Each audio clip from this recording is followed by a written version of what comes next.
आरंभी को मिलेगा अवंतिका का वो कीपैड फोन। कहानी के इस बेहद हैरान कर देने वाले मोड़ ने पूरे टंडन परिवार की नींव हिलाकर रख दी है। अस्पताल में पिछले 2-3 दिनों से आरंभी के साथ जो कुछ भी घिनौना और अपमानजनक बर्ताव हो रहा था, उसका हिसाब चुकता करने का समय अब आ चुका है।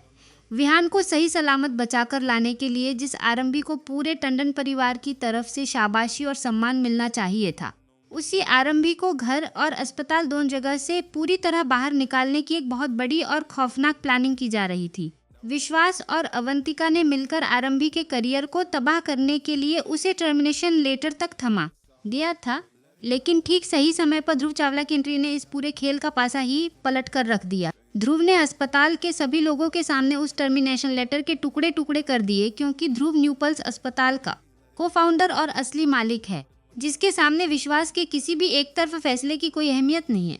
ध्रुव के इस बड़े कदम के पीछे एक बहुत बड़ी वजह थी, क्योंकि आरंभी ने ध्रुव की प्यारी दादी कुनिका जी की जान अपनी सूझबूझ से बचाई थी। कुनिका जी ने खुद ध्रुव को फोन करके आरंभी की असलियत से रूबरू करवाया था और कहा था कि आरंभी कोई साधारण डॉक्टर नहीं, बल्कि एक गोल्ड मेडलिस्ट और MBBS टॉपर है। इसके बावजूद टंडन परिवार और उसके खुद के सगे पति विश्वास ने आरंभी की काबिलियत को दबा कर रखा। उसे कभी डॉक्टरी की प्रैक्टिस नहीं करने दी और उसे सिर्फ एक हाउसवाइफ बनाकर घर के कामकाज में उलझाए रखा। ध्रुव को अब विश्वास की संकीर्ण सोच और आरंभी के साथ हुए हर अन्याय का पता चल चुका है। इसलिए ध्रुव ने अब ठान लिया है कि वह आरंभी को हर मुसीबत से बचाएगा और उसे उसका खोया हुआ सम्मान वापस दिला कर रहेगा। इस पूरे ड्रामे के बीच देर रात के वक्त अस्पताल से निकलकर विश्वास और रेस्टोरेंट में बैठकर आगे की साजिशें बुन रहे होते हैं। दोनों के चेहरे पर ध्रुव चावला के आने का खौफ साफ दिखाई दे रहा है। वे दोनों आपस में बातें कर रहे हैं कि अगर किसी भी तरह से यह पता चल गया कि उसके मासूम बेटे विहान को किडनैप करने की और कुनिका जी को जान से मारने की पूरी प्लानिंग उन दोनों की थी, तो उनका अंजाम कितना भयानक होगा। विश्वास के मन में डर बैठ गया है, क्योंकि पहले सिर्फ आरंभी उनके रास्ते का कांटा थी जिससे निपटना आसान था, लेकिन अब कहानी में शक्तिशाली ध्रुव चावला की एंट्री हो चुकी है, जो हर कदम पर आरंभी की ढाल बनकर खड़ा है।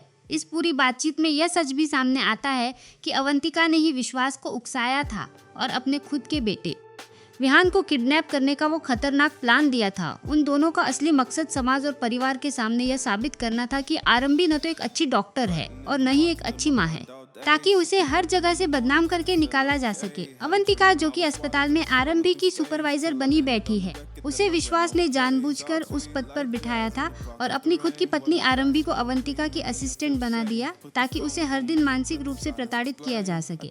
दोनों ने मिलकर यह भी खौफनाक योजना बनाई थी कि कुनिका जी की सर्जरी के वक्त वे उन्हें किसी भी तरह से मार डालेंगे और उस पूरी अनहोनी का सारा इल्जाम सीधे आरंभी के सिर पर मढ़ देंगे, जिससे आरंभी को हमेशा के लिए जेल की सलाखों के जाते ही विश्वास अपने और अवंतिका के उस 10 साल पुराने गुप्त रिश्ते को दुनिया के सामने ला पाता और अपनी और अवंतिका की बेटी सानिया को भी अपनी असली पत्नी और बेटी के रूप में स्वीकार कर पाता। लेकिन आरंभी की डॉक्टरी की काबिलियत ने उनकी इस पूरी प्लानिंग को पूरी तरह से फेल कर दिया और कुनिका जी की जान बच गई। वर्तमान में स्थिति यह है कि अवंतिका भी अब विश्वास के ही घर में आकर रहने लगी है, लेकिन टंडन हाउस के किसी भी सदस्य को इस बात की कानो कान खबर नहीं है कि अवंतिका और उसकी बेटी सानिया असल में विश्वास की ही असली पत्नी और बेटी हैं। वह घर में सिर्फ अस्पताल की एक बिजनेस पार्टनर बनकर रही है, ताकि किसी को शक न हो। रेस्टोरेंट में बैठकर विश्वास और अवंतिका आरंभी को हमेशा के लिए अपने रास्ते से हटाने की नई साजिशें रचने में इस कदर खो जाते हैं कि अवंतिका यह भी भूल जाती है कि वह एक माँ भी है। उसे इस बात का जरा भी ध्यान नहीं रहता कि वह घर पर अपनी छोटी सी बेटी सानिया को बिल्कुल अकेला छोड़कर आई है। भले ही घर में टंडन परिवार के बाकी लोग मौजूद हैं, लेकिन सानिया को सिर्फ अपनी माँ के साथ ही सोने की आदत है। सानिया डर के माँ अवंतिका को लगातार फोन मिलाती है कि वह घर कब तक वापस आएगी, लेकिन अपने गुनाहों को छुपाने में व्यस्त अवंतिका अपनी बेटी का फोन तक नहीं उठाती।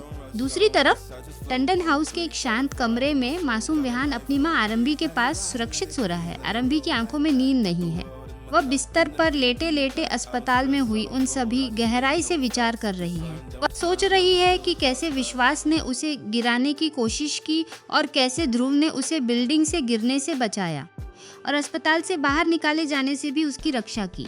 आरंभी के मन में सबसे बड़ा सवाल यह उठ रहा है कि आखिर कुनिका जी के साथ ऐसी किसकी दुश्मनी हो सकती है जिसने न सिर्फ कुनिका जी को मारने की कोशिश की बल्कि उसके खुद के बेटे विहान का अपहरण कर उसे कुनिका जी की जान लेने के लिए मजबूर करने की कोशिश की।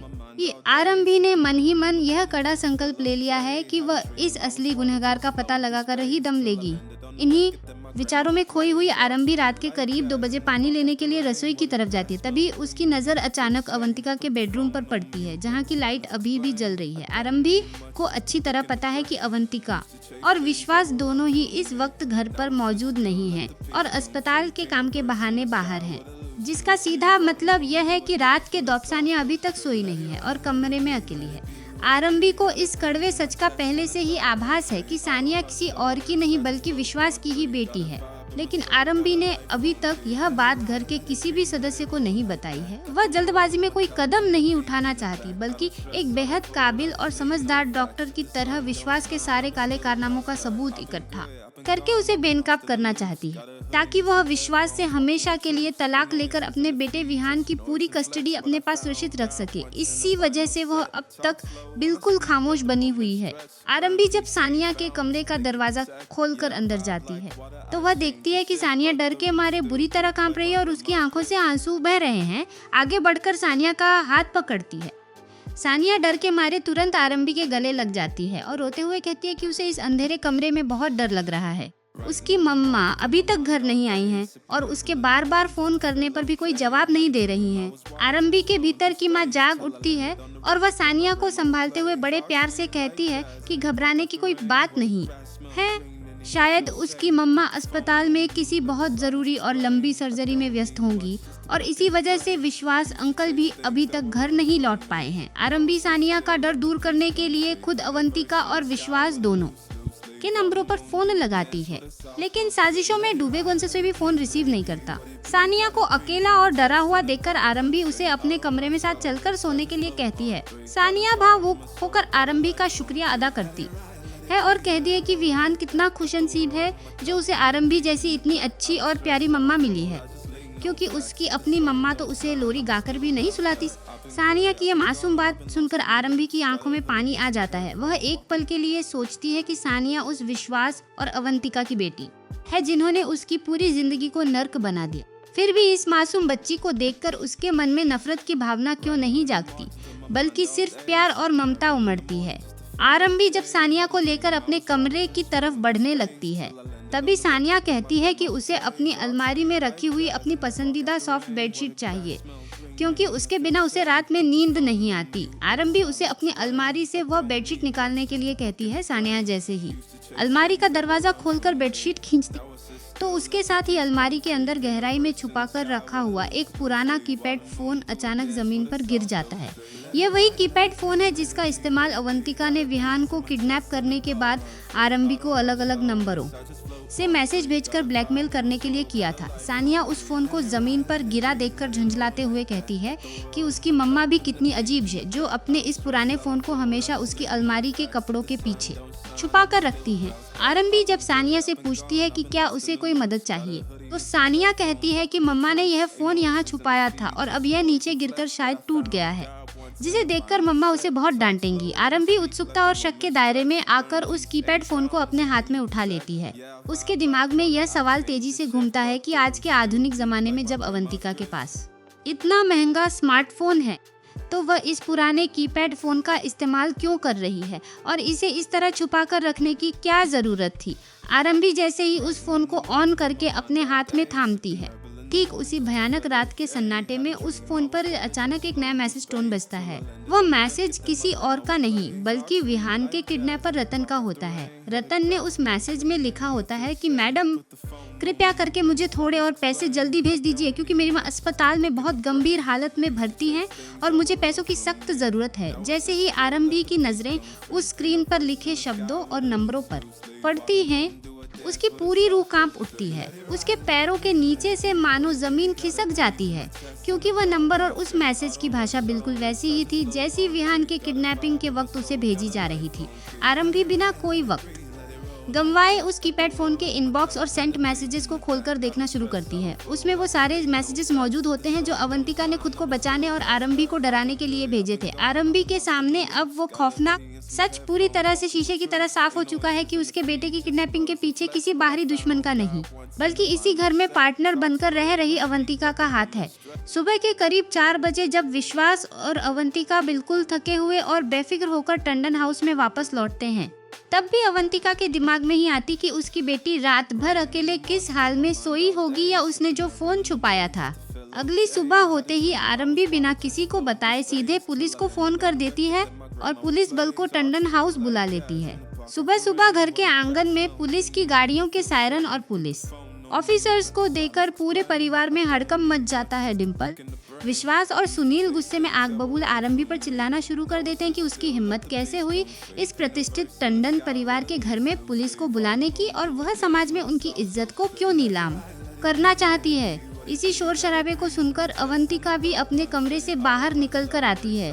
सानिया अपनी माँ अवंतिका को देखते ही दौड़कर उसके गले लग जाती है और कहती है कि रात को वह अस्पताल में बहुत डर गई थी क्योंकि मम्मा वहाँ नहीं थी, इसलिए वह रात को आरंभी आंटी के पास जाकर सो गई थी। सानिया के मुंह से यह बात सुनते ही अवंतिका के चेहरे का रंग पूरी तरह उड़ जाता है और उसके पैरों तले जमीन खिसक जाती है। अवंतिका को तुरंत यह एहसास होता है कि अगर आरंभी रात को उसके कमरे में या सानिया के पास आई थी तो कहीं वो अलमारी में छुपा हुआ पुराना कीपैड फोन आरंभी के हाथ तो नहीं लग गया। अवंतिका का दिल तेजी से धड़कने लगता है और वह डर के मारे कांपने लगती है। तभी वहाँ खड़े पुलिस ऑफिसर आरंभी की तरफ मुड़ते हैं और कहते हैं कि मैडम, आपने फोन पर बताया था कि आपके पास अपने बेटे विहान के किडनैपर से जुड़ा एक ऐसा पुख्ता और बड़ा सबूत है जिससे असली गुनहगार का चेहरा सबके सामने आ जाएगा। वह सबूत कहाँ है? आरंभी बिना किसी झिझक के कहती है कि वह सबूत उसके पास ही है। यह कहते हुए आरंभी अपनी साड़ी के पल्लू से वही पुराना कीपैड फोन निकालती है और पुलिस ऑफिसर के हाथों में सौंप देती है। आरंभी पुलिस से कहती है कि इस फोन नंबर के जरिए वे उस किडनैपर तक बहुत आसानी से पहुंच सकते हैं जिसने उसके मासूम बच्चे की जान खतरे में डाली थी। आरंभी बहुत बड़ी चाल चलती है और वह पुलिस या घर के किसी भी सदस्य के सामने अभी तक सीधे तौर पर अवंतिका का नाम नहीं लेती, क्योंकि वह चाहती है कि पुलिस जब उस नंबर की जांच करे तो वह किडनैपर खुद अपने मुंह से इस पूरे टंडन परिवार के सामने अवंतिका और विश्वास के नाम का सच उगले, ताकि उनके पास बचने का कोई रास्ता न रहे। विश्वास आरंभी के हाथ में वह फोन देखकर पूरी तरह घबरा जाता है और अपनी घबराहट को छुपाने के लिए आरंभी पर चिल्लाते हुए कहता है कि आरंभी, अब यह तुम्हारा कौन सा नया तमाशा और ड्रामा है?